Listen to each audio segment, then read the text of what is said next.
Meditações no Evangelho de Lucas, dia 18. A mensagem de João Batista enviada a Cristo. A resposta que ele recebeu. Lucas 7, 18 a 23. A mensagem que João Batista enviou ao nosso Senhor, apresentada nesses versículos, é especialmente instrutiva quando pensamos nas circunstâncias sob as quais foi enviada. João Batista era prisioneiro de Herodes. Sua vida estava chegando ao fim. Seu tempo de utilidade efetiva estava acabando. Um demorado aprisionamento ou uma morte violenta eram suas únicas perspectivas. Mesmo nesses dias obscuros, percebemos esse homem piedoso observando seu antigo fundamento como testemunha de Cristo. Ele ainda era o mesmo que havia clamado: "Eis o Cordeiro de Deus". Testemunhar a respeito de Cristo era sua obra contínua como pregador em liberdade. Enviar homens a Cristo foi uma de suas últimas obras como prisioneiro no cárcere. Devemos observar nesses versículos a sabedoria que João Batista demonstrou ao enviar seus discípulos. Ele enviou alguns deles a Jesus com a seguinte pergunta: "És tu aquele que estava para vir, ou havemos de esperar outro?" João Batista deve ter pensado que seus discípulos receberiam uma resposta que criaria uma indelével impressão em sua mente, e estava correto. Eles receberam uma resposta tanto por meio de obras como de palavras. Uma resposta que talvez tenha produzido efeito mais profundo do que quaisquer argumentos que poderiam ter ouvido dos lábios de seu mestre. Facilmente, podemos imaginar que João Batista sentiu bastante ansiedade no que se referia ao futuro de seus discípulos.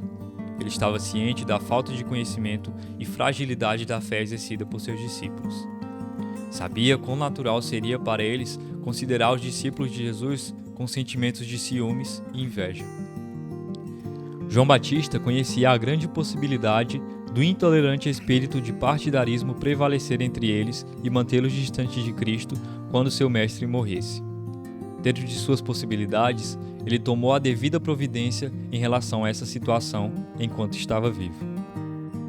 Enviou alguns de seus discípulos a Jesus para que vissem por si mesmos que tipo de mestre ele era e não o rejeitassem sem vê-lo e ouvi-lo. João Batista cuidou de lhes fornecer a maior evidência de que nosso Senhor era realmente o Messias. Assim como seu divino mestre, que amou seus discípulos, João Batista amou os seus até o fim. Agora, percebendo que logo os deixaria, esforçava-se por deixá-los nas melhores de todas as mãos. Fez o melhor que pôde para familiarizá-los com Cristo. Que instrutiva lição esses versículos contêm para os ministros do Evangelho, os pais e chefes de famílias. Em resumo, para todos os que se preocupam com as almas dos outros, devemos nos esforçar de maneira semelhante a João Batista, em providenciar o necessário para o futuro bem-estar espiritual daqueles que deixaremos quando morrermos. Devemos sempre recordar-lhes que não estaremos para sempre com eles. Precisamos instar-lhes com referências a estar cientes do caminho largo quando formos tirados do meio deles e então ficarem sozinhos neste mundo. Temos de nos dedicar a fazer com que todos aqueles que vivem ao nosso redor se tornem familiarizados com Cristo. Felizes são os ministros do Evangelho e os pais que podem afirmar, no leito da morte, ter mostrado aos seus ouvintes que deveriam buscar a Jesus e segui-lo. Em segundo lugar, devemos observar a resposta especial que os discípulos de João receberam de nosso Senhor. Lucas nos informa que, naquela mesma hora, curou Jesus muitos de moléstias e de flagelos. Em seguida, Jesus lhes disse: "Ide e anunciai a João o que vistes e ouvistes." Ele não fez uma declaração formal de ser o Messias que estava por vir. Simplesmente ofereceu aos mensageiros fatos que seriam repetidos ao seu mestre e os enviou de volta. Jesus sabia que João Batista utilizaria esses fatos. Ele diria aos seus discípulos: "Aquele que realizou essas coisas deve ser visto por vocês como o profeta maior de que Moisés. Esse é aquele que vocês têm de ouvir e seguir quando eu morrer. Ele é realmente o Cristo."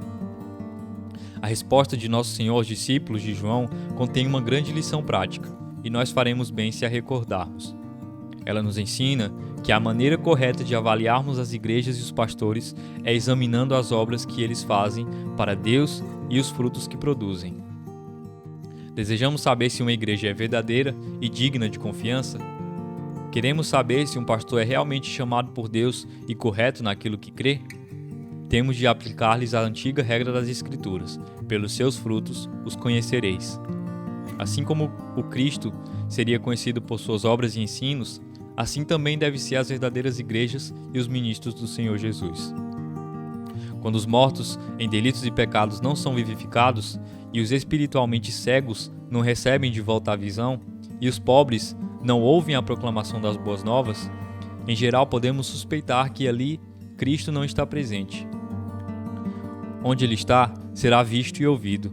Ali haverá apenas uma confissão verbal, cerimônias e demonstrações de religiosidade. Haverá uma obra visível nos corações e nas vidas. Por último, devemos observar nesses versículos o solene aviso que nosso Senhor Jesus deu aos discípulos de João Batista. Jesus sabia o perigo em que se encontravam. Estavam dispostos a questionar sua reivindicação de ser o Messias por causa de sua aparência humilde. Em Jesus, eles não percebiam qualquer característica de um rei. Ele não tinha riquezas, vestes reais, guardas, corte ou coroa. Os discípulos de João viam em Jesus um homem comum, que parecia ser pobre como eles mesmos, assistido por publicanos e pescadores. Seu orgulho rejeitava a ideia de que esse homem era o Cristo. Parecia incrível. Deveria haver algum engano. Pensamentos assim, com toda a probabilidade, pairavam na mente deles. Nosso Senhor sondou seus corações e os despediu com uma perscrutadora advertência: bem-aventurado é aquele que não achar em mim motivo de tropeço. Essa advertência é tão necessária agora quanto o foi naquela ocasião. Enquanto o mundo existir, Cristo e seu Evangelho serão uma rocha de tropeço para muitos. Ouvir que estamos perdidos, que somos pecadores e culpados e que não podemos salvar a nós mesmos. Ouvir que temos de abandonar nossa justiça própria e confiar naquele que foi crucificado entre dois ladrões. Ouvir que precisamos nos contentar em entrar no céu juntamente com meretrizes e publicanos e que devemos à graça divina toda a nossa salvação. Tudo isso é ofensivo ao homem natural. Nosso coração orgulhoso não gosta disso. Sentimos-nos ofendidos. Permitamos que a advertência apresentada nesses versículos aprofunde-se em nossa memória. Tenhamos cuidado para não nos sentir ofendidos. Estejamos atentos para que não encontremos tropeço, seja nas humilhantes doutrinas do Evangelho, seja na prática da santidade que ele recomenda àqueles que o aceitam. O orgulho íntimo é um dos piores inimigos do homem. O último dia comprovará que ele foi a causa da ruína de milhares de almas. Muitos descobrirão que tiveram a oferta da salvação, mas a rejeitaram. Não apreciavam os termos da salvação, não se esforçavam para entrar pela porta estreita. Não vieram humildemente como pecadores ao trono da graça. Em resumo, acharam motivo de tropeço. Então, ficará evidente o profundo significado das palavras de nosso Senhor: bem-aventurado é aquele que não achar em mim motivo de tropeço. Que Deus abençoe e até o próximo episódio.